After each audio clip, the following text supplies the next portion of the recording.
Ô Deise, quem comanda o planeta Terra?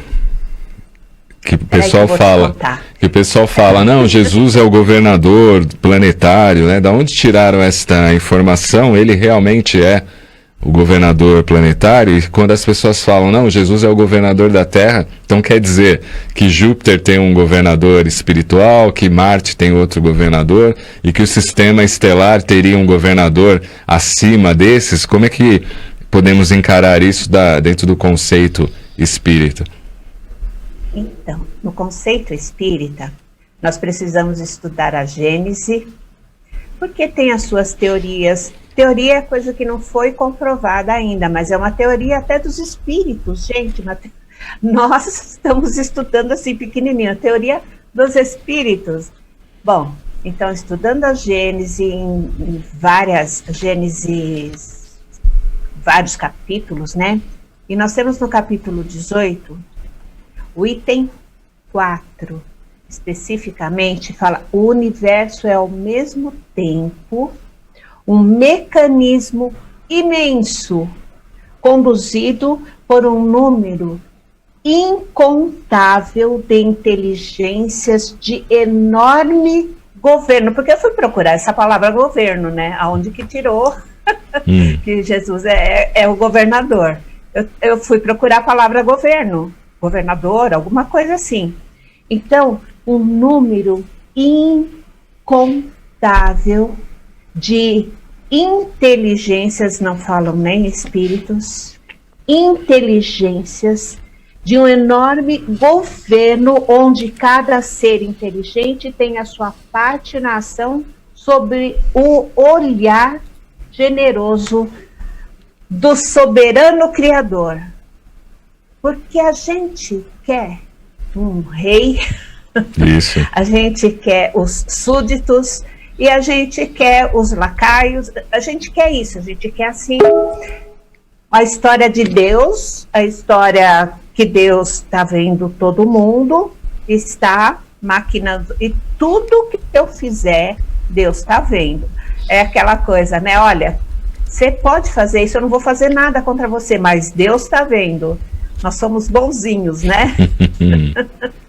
E realmente, esse Deus está vendo são as inteligências que comandam tudo.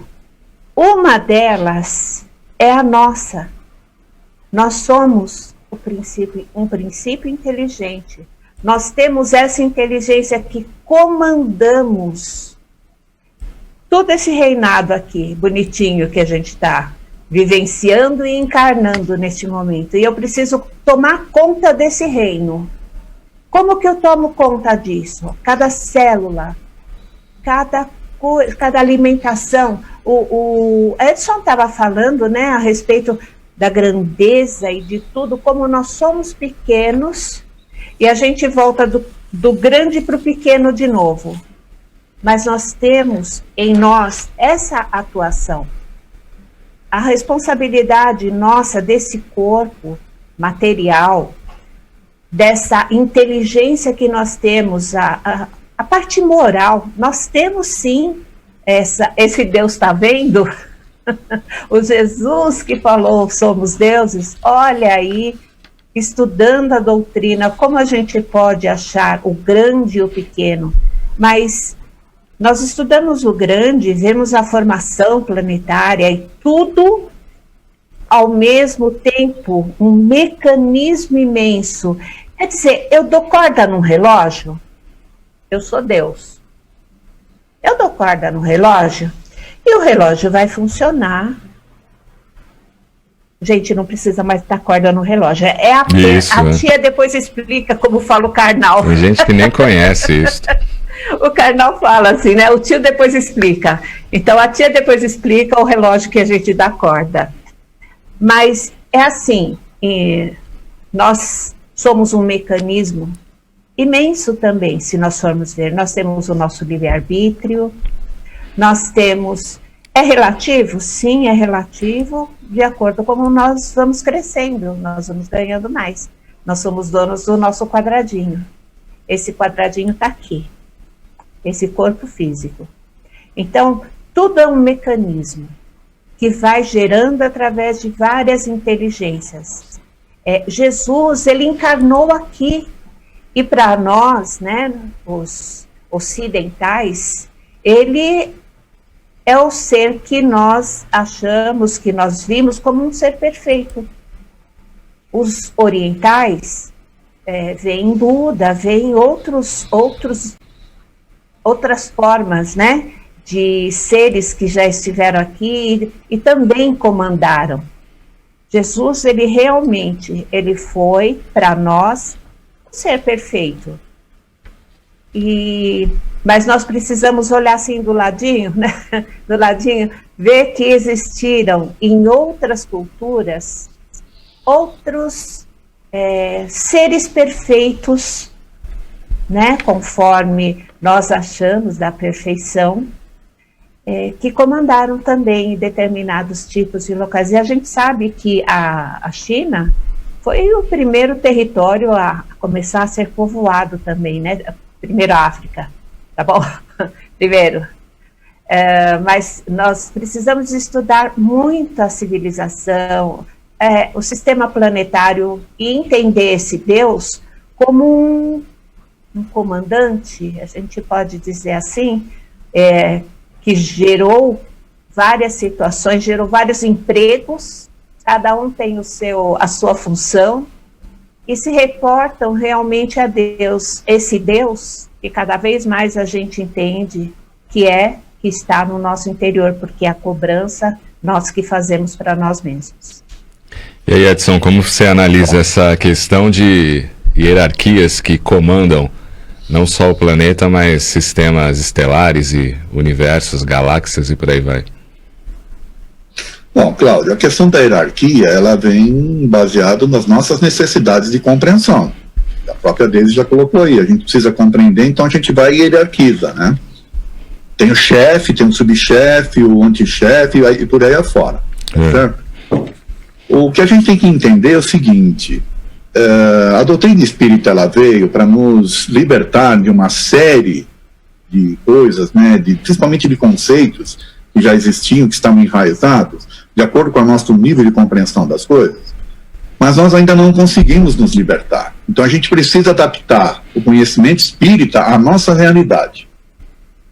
Então, eu quero que vocês até me ajudem a pensar nisso daí, e os ouvintes, e você, Cláudio, Deise, o seguinte: muitas pessoas acreditam no Jesus como sendo Deus, né, encarnado. Tá certo? Sim. Ora, se eu tenho essa crença de que Jesus é um Deus encarnado, e aí vem a doutrina espírita e tenta desmistificar esse tipo de coisa, eu preciso fazer uma adaptação. Então aí eu preciso dar uma espécie de título, um cargo e um título para Jesus, para que ele possa condizer essa minha ideia de Deus. Então ele passa a ser o governador planetário. Porém, essas pessoas esquecem, elas estão usando só o seu quadradinho, né? Só o seu pedacinho da pizza. Elas esquecem que existem outras culturas que não veem Jesus dessa forma. Verdade. Então nós temos um governador planetário que é desconhecido por mais da metade da população do planeta, por exemplo, que não é entendido desta forma. Só que nós queremos governar o resto, você está entendendo? Então Jesus tem que ser o governador lá de todo mundo. Bom, isso é coisa da cabeça das pessoas. Aí você vai perguntar assim para mim, mas da onde vem isso? Eu tenho para mim que tem um livro que traz essa ideia para todo mundo, que é o livro A Caminho da Luz, do Emmanuel. Naquele livro ali que ele coloca Jesus como sendo um dos co-criadores, né? Um dos espíritos crísticos lá, com capacidade de cocriação, e que veio até nós. Então ele passou a ser o nosso governador. E aí adotaram isso. É isso. O problema é que a gente precisa dar cargo. Aí começa a dar cargo para Maria. Então, Maria cuida lá do Vale dos Suicidas e por aí afora. Quer dizer, é umas crenças que fogem da liberdade de pensamento. São crenças que, infelizmente, né, são cristalizadas e elas nos limitam a ter essa compreensão que eu comecei nessa fala, né, maior das coisas. Vão criando uma máquina administrativa espiritual. Não existe é uma falange de espíritos, você está entendendo? Né? A Deise leu aí bem essa questão aí da Gênese, né? É uma falange. Só que a gente não consegue. E para atender as nossas necessidades, a gente cria essas figuras, você está entendendo? Sim. Fica difícil você explicar para alguém que é espírita fora do Brasil essa questão do governador para informar de onde vocês tiraram isso. Porque lá você lê Kardec, você lê tudo, você não tem essa informação dada pelos espíritos. De onde vem?